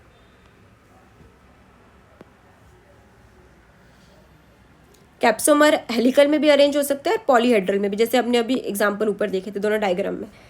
जो वायरस है वो क्या डिसीज़ कॉज करते हैं? मम्स, स्मॉल पॉक्स, हर्पिस और इन्फ्लुएंजा, एड्स। और प्लांट्स में क्या करते हैं? सिम्टम्स क्या दिखाते हैं? Mosaic formation. अगर कोई प्लांट है उस पर इन्फेक्शन हुआ है फंगस से, तो क्या क्या होगा? मोज़ेक फॉर्मेशन, मतलब डार्क या लाइम ग्रीन धब्बे दिखेंगे प्लांट के ऊपर। लीफ रोलिंग, मतलब पत्तों का ऐसा मुड़ना, येलोइंग मतलब वक्त से पहले ही येलो हो जाएंगे, प्लांट में ग्रोथ नहीं हो पाएगी, ये सारे उसके सिम्टम्स हैं।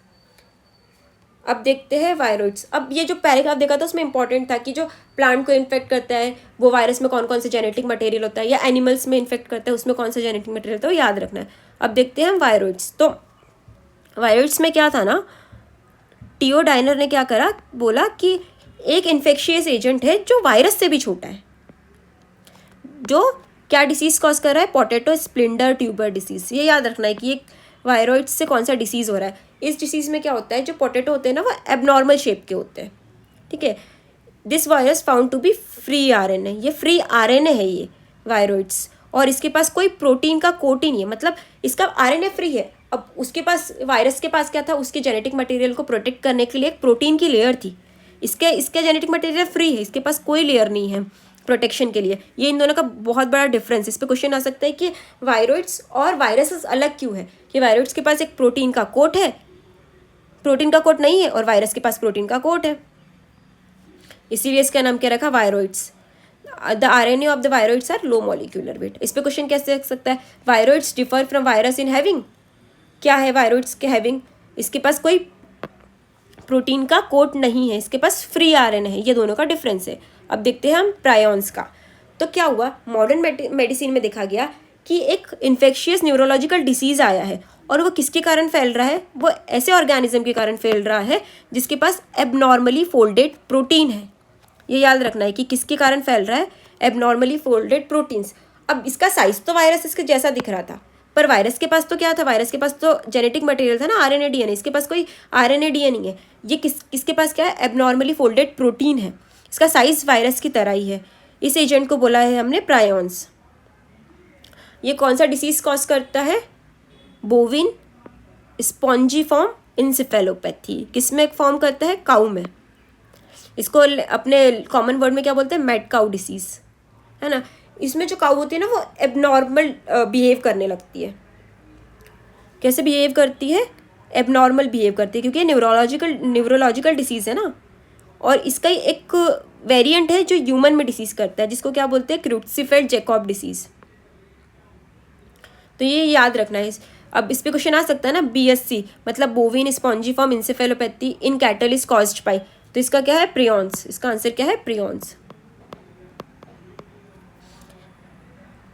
अब देखते हैं लाइकेंस। तो लाइकेंस क्या है, हमने पहले देखा था सिम्बायोटिक एसोसिएशन। उसमें क्या क्या होते हैं, उसमें फंगी भी होते हैं और एल्गी भी होते हैं, दोनों साथ में क्यों होते हैं, अपने अपने फ़ायदे के लिए। उनको साथ में क्या बोला था, लाइकेन बोला था। जो एल्गी वाला कंपोनेंट होता है उसको फाइकोबायोन्ट बोलते हैं, और जो फंगल कंपोनेंट होता है उसको माइकोबायोन्ट बोलते हैं। जो एल्गी है वो फोटोसिंथेसिस करती है, वो क्या है, ऑटोट्रॉफिक है, और जो फंगी है वो फूड के लिए हमेशा किसी और पे डिपेंड करता है, हेटरोट्रॉफिक है। तो एल्गी क्या करती है, अब फंगी जो है वो इस केस में फूड के लिए एल्गी पे डिपेंडेंट है, तो एल्गी उसको बोल रही है मैं तेरे को खाना देती हूँ, और फंगी उसमें उसके बदले में उसके लिए क्या कर रहा है, उसको शेल्टर प्रोवाइड कर रहा है, उसके लिए जो मिनरल है, न्यूट्रिएंट्स है, उसको एब्जॉर्ब कर रहा है, और उसको वाटर प्रोवाइड कर रहा है। अभी क्वेश्चन पूछ सकते हैं ना कि एल्गी का फंगी पे को क्या प्रोवाइड करती है, या फंगी है वो एल्गी के लिए क्या करता है एल्गी के लिए, ये क्वेश्चन आ सकते हैं। ये क्वेश्चन ऐसे आ सकता है ना कि जो एल्गल कंपोनेंट है उसको क्या बोलते हैं लाइकेन में, और जो फंगल कंपोनेंट है उसको क्या बोलते हैं, जैसे ये क्वेश्चन हो गया। So close in their associations that if one saw a lichen in nature one would never imagine that they are two different organism. अब लाइकेन को कोई देख के ये नहीं बोल सकता कि ये दो अलग अलग ऑर्गेनिज्म से बनी है, ये इतने क्लोज होते हैं। Lichens are very good pollution indicator, they do not grow in polluted area. जो लाइकेन है ना वो कभी भी पॉल्यूटेड एरिया में ग्रो नहीं कर सकते। ये भी है कि ये लाइन भी बोल सकते कि ट्रू और फॉल्स है, lichen are very good pollution indicator. हाँ, तो ये याद रखना है। अब देखते हैं समरी। तो समरी में क्या है, जो साइंटिफिक बेसिस पे सबसे पहले क्लासिफिकेशन किसने दिया था, एरिस्टोटल ने दिया था। क्या फीचर्स थे इनके, सिंपल मॉर्फोलॉजिकल कैरेक्टर्स के बेसिस पे किया था इन्होंने। क्या फिर सेकंड क्या आया था, थोड़े टाइम बाद आए थे लीनियस ने 2 किंगडम क्लासिफिकेशन दिया था, कौन सा, प्लांटे और एनिमेलिया का। फिर आए थे आर.एच. व्हिटेकर ने 5 किंगडम क्लासिफिकेशन दिया था, मोनेरा, प्रोटिस्टा, फंगी, प्लांटे और एनिमेलिया। आर.एच. व्हिटेकर ने कौन से क्राइटेरिया के बेसिस पे यह दिया था, ये इंपॉर्टेंट था। Cell structure, body organisation, mode of nutrition, reproduction and phylogenetic relationship. Phylogenetic relationship का आपका मतलब था कि इनके पूर्वज कौन है, ये इवॉल्व कैसे हुए हैं। फिर अब 5 किंगडम क्लासिफिकेशन में क्या हुआ, किंगडम मोरेरा फर्स्ट था, उसके अंदर किसको रखा था हमने, सारे बैक्टीरिया को। बैक्टीरिया कॉस्मोपॉलिटन होते हैं। कॉस्मोपॉलिटन का क्या मतलब होता है, हर जगह मिलते हैं, हवा, पानी, नदी। हमने देखा था ना, अगर हम एक मुट्ठी मिट्टी भी उठाएंगे तो उसमें भी हंड्रेड्स ऑफ बैक्टीरिया होंगे। और ये सबसे ज़्यादा मेटाबॉलिक डाइवर्सिटी शो कर रहे थे। देखा था कि इसमें इसके पास सबसे ज़्यादा तरह तरह से खाना बनाने और पचाने की क्षमता होती है बैक्टीरिया के पास। बैक्टीरिया ऑटोट्रॉफिक भी होते हैं और हेटरोट्रॉफिक भी होते हैं। अब देखते हैं किंगडम प्रोटिस्टा। तो किंगडम प्रोटिस्टा के टाइम पे क्या आ गए थे, यूकैरियोट्स आ गए थे। पर प्रोटिस्टा क्या था, सिंगल सेल यूनिसेल्युलर यूकैरियोट्स था। इसमें क्या क्या पढ़ा था हमने, chrysophytes, dinoflagellates, euglenoids, slime moulds and protozoa.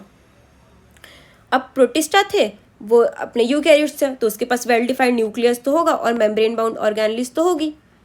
ये एसेक्सुअली भी रिप्रोड्यूस करते हैं और सेक्सुअली भी रिप्रोड्यूस करते हैं। अब फंगी आ गए, तो फंगी में क्या देखा था हमने, ये बहुत सारे स्ट्रक्चर होते हैं, मतलब ये अलग अलग शेप और साइज के मिल रहे थे और अलग अलग हैबिटेट में मिल रहे थे, हवा, पानी, नदी, सला, गले, सब पे मिल रहे थे। Most fungi are saprophytic, dead और डिकेइंग पे ही अपने फूड के लिए डिपेंडेंट होती है।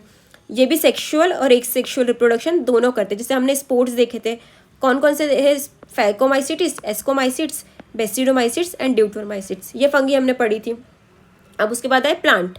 तो प्लांट क्या होते हैं, यूकैरियोट्स, क्लोरोफिल तो होगा ही क्योंकि फोटोसिंथेसिस करना है। कौन कौन से होते हैं, एल्गी, ब्रायोफाइट्स, टेरिकोफाइट्स, जिम्नोस्पर्म और एंजियोस्पर्म्स। प्लांट्स के लाइफ साइकिल में हमने 2 स्टेज कौन सी देखी थी, गैमेटोफाइटिक और एक स्पोरोफाइटिक जनरेशन। फिर एनिमल्स आए। एनिमल्स क्या होते हैं, हेटरोट्रॉफिक यूकैरियोट्स होते हैं। इनका डाइजेशन कैसा होता है, होलोजोइक होता है। रिप्रोडक्शन कैसे होता है, सेक्सुअल रिप्रोडक्शन होता है। अब एक क्वेश्चन है, the plant life cycle is characterized by alternation of generation.